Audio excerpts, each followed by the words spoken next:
voici quelques développements sur le recours au label, puisqu'en effet, la décarbonation nécessite aussi, à mon sens, de réfléchir un peu aux approches de régulation. On a vu quand même en filigrane tout au long de la journée que il y a une vraie réflexion en droit aussi. Donc il y a un droit qui est en construction, donc une accélération aussi de la réglementation et de la régulation publique à différents niveaux, mais notamment on a beaucoup parlé de l'OMI à très juste titre, parce que c'est elle un petit peu qui est le chef d'orchestre dans tout ça. L'OMI d'ailleurs qui n'a pas hésité à revoir ses méthodes de travail, à aussi façonner des nouveaux principes, notamment un principe de neutralité technologique, qui est fort intéressant, qu'on a pu étudier ce matin avec Sophie Gambardella. Néanmoins, il faut quand même constater qu'on reste sur une approche finalement un peu classique quand même en droit. Donc une approche qui va consister en fait pour tout simplement des États à imposer de nouvelles contraintes, et en particulier des contraintes de décarbonation, sur des opérateurs économiques. Ces contraintes, elles vont être contrôlées ensuite par différents types d'États, État du pavillon, État du port, et puis éventuellement sanctionner le cas échéant en cas de non-respect. Alors cette approche-là, elle a bien sûr un certain nombre d'avantages. Elle a d'ailleurs été beaucoup éprouvée dans le passé, que ce soit dans le maritime ou au niveau d'autres secteurs d'activité.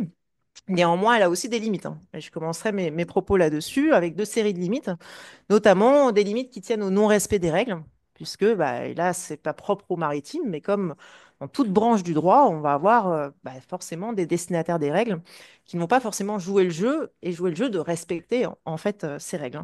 Donc la question des contrôles, la question des sanctions, la question aussi de la responsabilité, de la nature de la responsabilité, et puis des acteurs qui vont porter cette responsabilité, elle devient essentielle. Et c'est ici que la limite apparaît, puisque il y a une nouvelle divergence qui peuvent aussi apparaître à ce niveau-là, en fait, au niveau de la responsabilité, avec des acteurs qui vont être plus ou moins exigeants.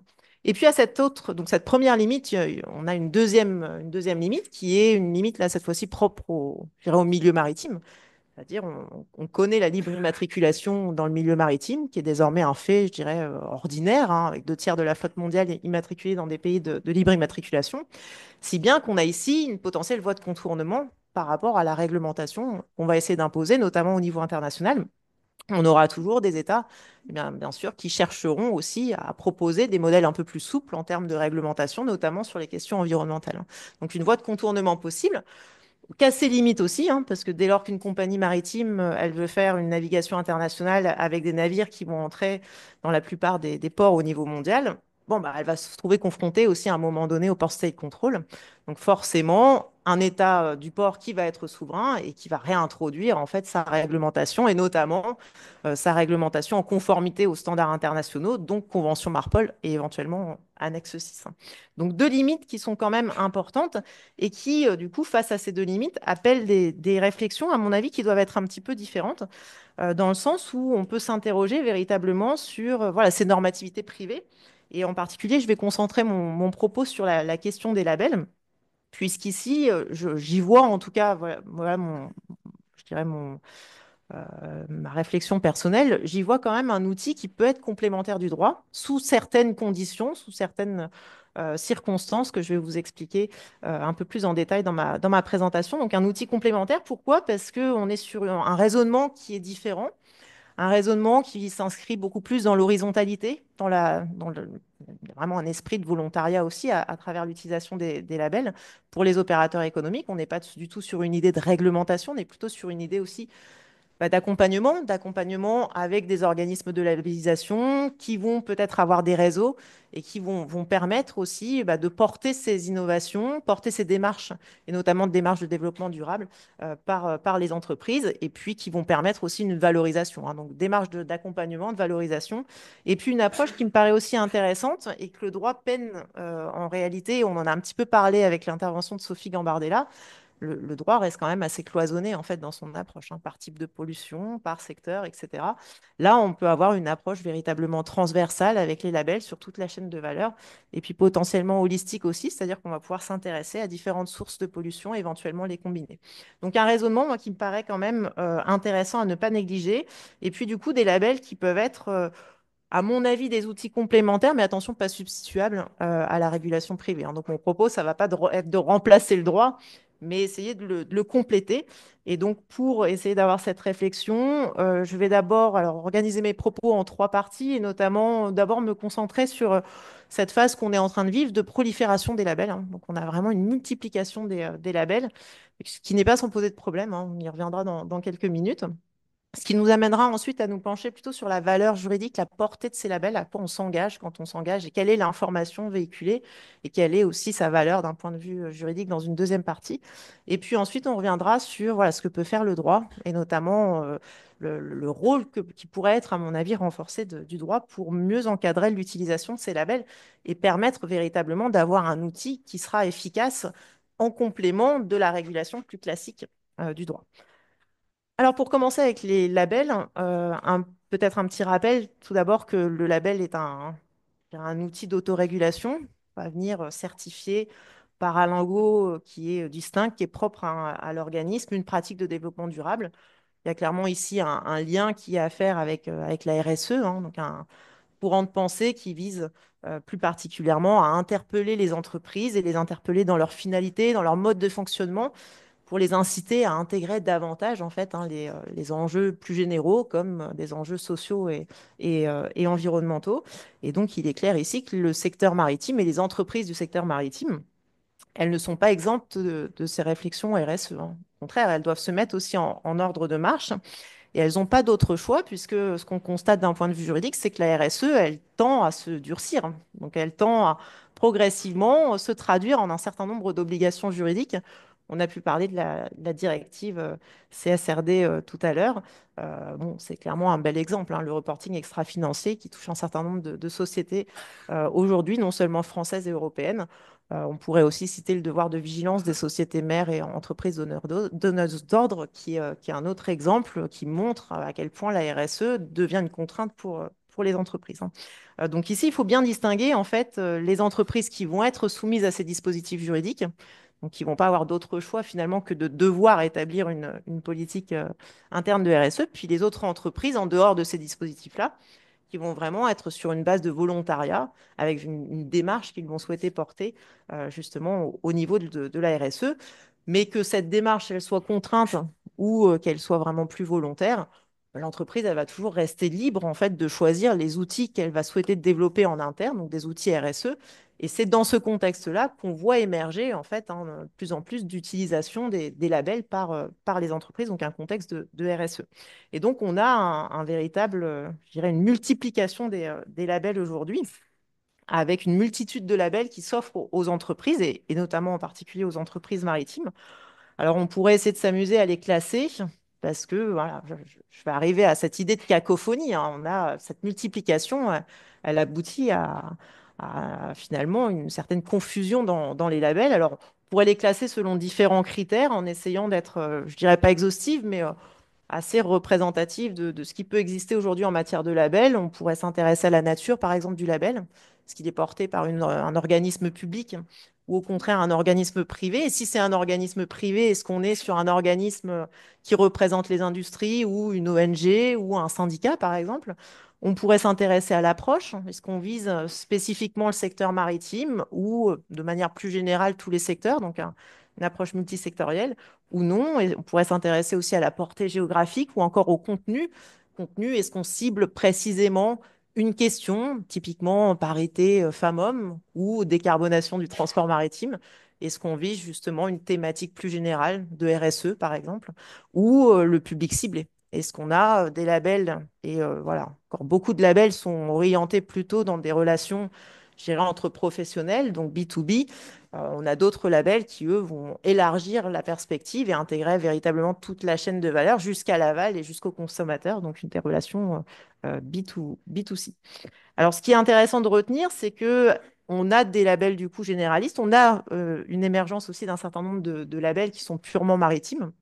On pourrait en citer quelques-uns que vous voyez à l'écran. Je pense en particulier, par exemple, enfin, le premier qui me vient, mais on parle beaucoup du label Green Marine Europe aujourd'hui. On aura peut-être l'occasion de revenir sur ce label avec les questions.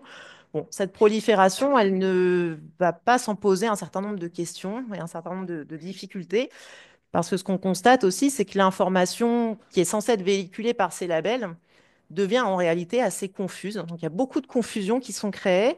Et puis à cela s'ajoutent aussi des coûts qui peuvent être accrus pour les entreprises qui vont avoir tendance aussi à multiplier, donc à accumuler les labels pour justement valoriser leur démarche RSE.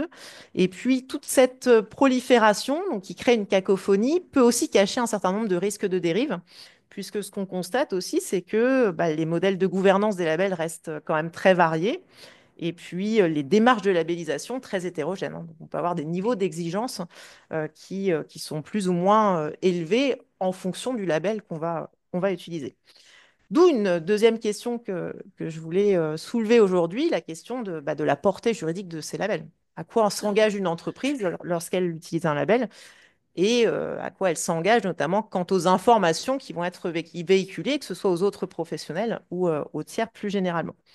Alors là, il faut d'abord quand même partir de cette idée générale que le label, on dit que c'est du droit souple ou encore du droit mou. On a eu l'utilisation de ce concept tout à l'heure par rapport à du droit qui serait dur, donc du droit contraignant, du droit classique finalement, avec voilà, une contrainte et un droit obligatoire. Donc a priori, on peut dire qu'on est plutôt sur des engagements qui sont volontaires de la part d'une entreprise. Néanmoins, donc l'entreprise qui va s'engager à respecter toute une série de conditions qui sont posées par l'organisme de labellisation, puis en échange de quoi elle va pouvoir justement bah, afficher le logo, en fait, hein, le label sur notamment tous ces éléments de communication. On peut néanmoins alors préciser un petit peu les choses d'un point de vue juridique, notamment entre bah, les deux parties, hein. Si on regarde tout d'abord l'organisme de labellisation et puis ensuite l'entreprise labellisée, bon, bah, d'un point de vue juridique, on est quasiment sur des engagements de nature contractuelle, hein. Donc quasiment un contrat, pour le dire plus simplement. Donc effectivement, puisqu'on est sur des engagements contractuels, on pourrait très bien imaginer que l'entreprise labellisée qui aurait une mauvaise donc une inexécution, une mauvaise exécution de ces engagements-là, engage sa responsabilité. Soit amené, par exemple, à verser des indemnités, des pénalités qui pourraient être aussi prévues par ces différents documents. Et puis une indemnisation s'il y avait éventuellement un recours un jour, et puis si surtout il y avait un dommage, en fait, qui serait causé à l'organisme de labellisation. On pourrait, en élargissant un petit peu la perspective, s'interroger aussi sur la protection du label, qui est quand même protégé, hein, parce qu'ici, on va tomber dans l'orbite du droit de la propriété intellectuelle, hein. Le label, il y a des droits il y a des droits d'auteur, hein, qui permettent de protéger le label, et puis qui plus est, le label il peut être aussi protégé par des outils de propriété industrielle. Donc protection au titre des dessins, des modèles ou encore des marques. Donc éventuellement, là aussi, une possibilité d'engager la responsabilité de l'entreprise qui ne respecterait pas, en faisant une mauvaise utilisation du logo, d'engager sa responsabilité au civil et au pénal. Et puis, si on élargit encore et si on s'intéresse cette fois-ci à l'information véritablement qui est véhiculée par le label, on peut assez facilement tomber dans l'orbite aussi du droit de la consommation, différentes branches du droit en fait qu'on va pouvoir solliciter dès lors qu'on va être notamment sur des labels B2C, hein. Donc dès lors qu'on va avoir une information qui va être adressée spécifiquement aux consommateurs. Et donc là, il va falloir faire attention parce qu'on a quand même je dirais un renforcement du droit de la consommation, notamment sur toutes les questions d'allégations environnementales. Et donc toutes les utilisations faussées de labels qui induisent en erreur le consommateur peuvent être aussi désormais réprimés au titre du droit de la consommation, en tout cas sous un angle français, donc application du droit de la conso au niveau français, mais même au niveau européen en réalité. Et puis si, alors j'élargis à nouveau, donc dans les relations entre professionnels, on pourrait peut-être imaginer à terme, c'est pas encore forcément le cas dans le contentieux aujourd'hui, mais des cas de concurrence déloyale à partir de l'utilisation de labels. Donc entre une entreprise qui serait préjudiciée parce que le concurrent viendrait à afficher des labels qu'il ne respecte pas. Donc à nouveau, un travail sur l'information transmise, bon, qui paraît quand même assez, en tout cas, peut-être difficile d'un point de vue de preuve à engager, mais peut-être facilité si, par ailleurs, on a voilà, un label qui s'adresse aux consommateurs et une violation du droit de la consommation. Et puis enfin, dernière manière peut-être voilà, d'avoir quand même des effets juridiques qui vont se présenter à travers les labels. clairement le cas d'une entreprise qui est soumise au devoir de vigilance et qui va devoir en fait mettre en place un plan de vigilance en interne. Donc là, l'entreprise, elle est clairement obligée et contrainte d'exécuter ses engagements. Et si elle ne le fait pas, eh bien, elle peut éventuellement être mise en demeure, voire éventuellement, on va pouvoir engager une action en justice à son encontre qui pourrait aboutir à, sous astreinte, adjoindre l'entreprise à mettre en œuvre ses engagements le plus rapidement possible, hein.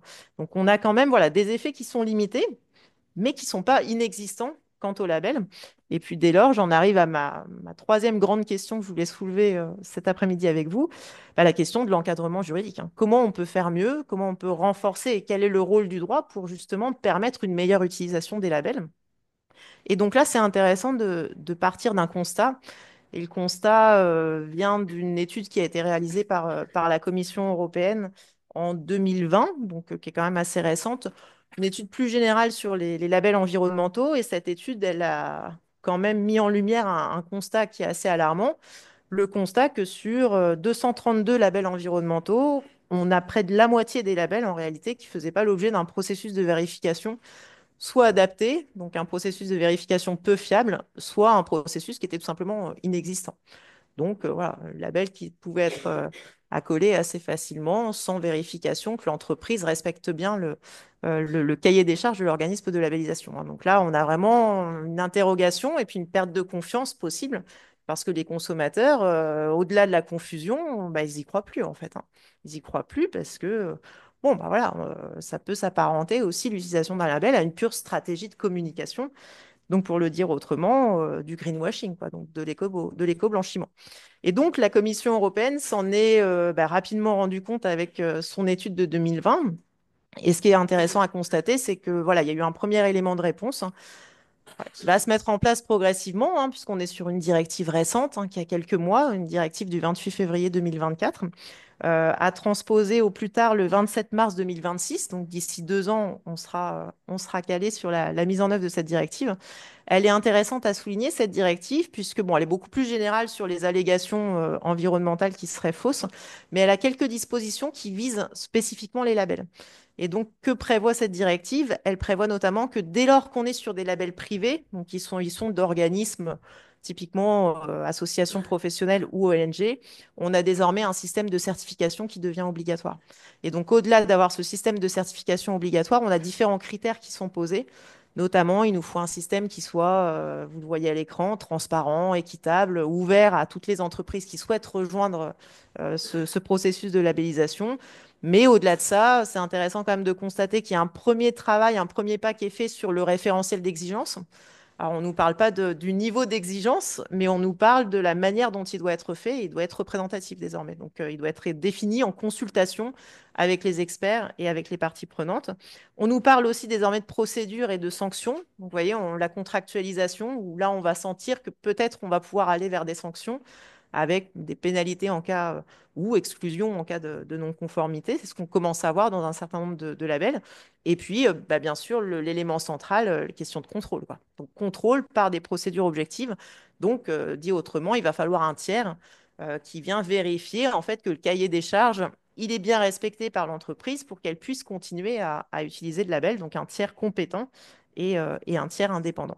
Donc voilà, c'est une première étape quand même qui est intéressante, qui est importante à souligner dans le cadre de cette réflexion sur les labels, même si voilà, c'est qu'une première étape. Donc il faudra aller clairement plus loin parce que, et on peut imaginer d'ailleurs que pour aller plus loin, on pourrait peut-être travailler sur poser des obligations pour bah, s'assurer notamment que l'entreprise, elle va progresser ensuite dans ses engagements. Donc elle va avoir une véritable, donc, cette idée d'accompagnement mais qui va se faire tout au long dans la relation contractuelle avec l'organisme de labellisation et puis l'entreprise labellisée. Une autre étape aussi, ce serait, parce que là, on reste quand même dans les relations entre professionnels et consommateurs. Donc, une prochaine étape peut-être à envisager, ce sera de l'ouvrir aussi, hein, cette directive et ces différents critères qui vont permettre quand même d'assainir la situation entre les labels qui vont être bah, exigeants et sérieux et puis les labels qui sont peu fiables. Ce serait intéressant d'élargir aux relations entre professionnels, hein, et non plus entre professionnels et consommateurs. Et puis enfin, bah, peut-être d'imposer des niveaux d'exigence à minima et des niveaux d'exigence qui dépassent la réglementation applicable, de manière à s'assurer qu'on va toujours plus loin aussi dans l'engagement de l'entreprise et dans son accompagnement aussi à travers cette normativité qui est souple. Et puis peut-être une dernière manière d'aller plus loin aussi, c'est de réfléchir davantage au contrôle. Donc là, on a une invitation de la part des institutions européennes, mais une manière de contrôler davantage serait de réfléchir au rôle que pourraient avoir les autorités de régulation dans ce domaine. On a déjà quelques exemples en matière de pêche, notamment en droit français. La réflexion, elle mérite peut-être d'être élargie. Pareil pour l'office du juge. Et puis enfin, et je terminerai là-dessus, je pense aussi aux sociétés de classification, hein. Parce que finalement, avec la labellisation, on se rapproche progressivement du cœur de métier des sociétés de classification. Donc pourquoi pas aussi envisager que ces tiers indépendants, compétents et objectifs, ce soient les sociétés de classification. Et là, on commence timidement à voir un petit peu émerger cette situation-là, notamment avec le label Ocean Approved, qui est audité par BV. Ce serait peut-être une piste aussi à creuser pour améliorer la fiabilité de ces labels. Voilà, voilà. Donc en conclusion, on peut dire que le label a potentiellement un rôle important à jouer en complément d'une approche classique du droit, mais encore faut-il penser, à mon avis, davantage son encadrement. Et c'est ici que le droit va ressurgir pour assurer que le label puisse véritablement garantir une information qui soit saine et donc aussi permettre d'une certaine manière d'accélérer les questions de transition écologique. Je vous remercie.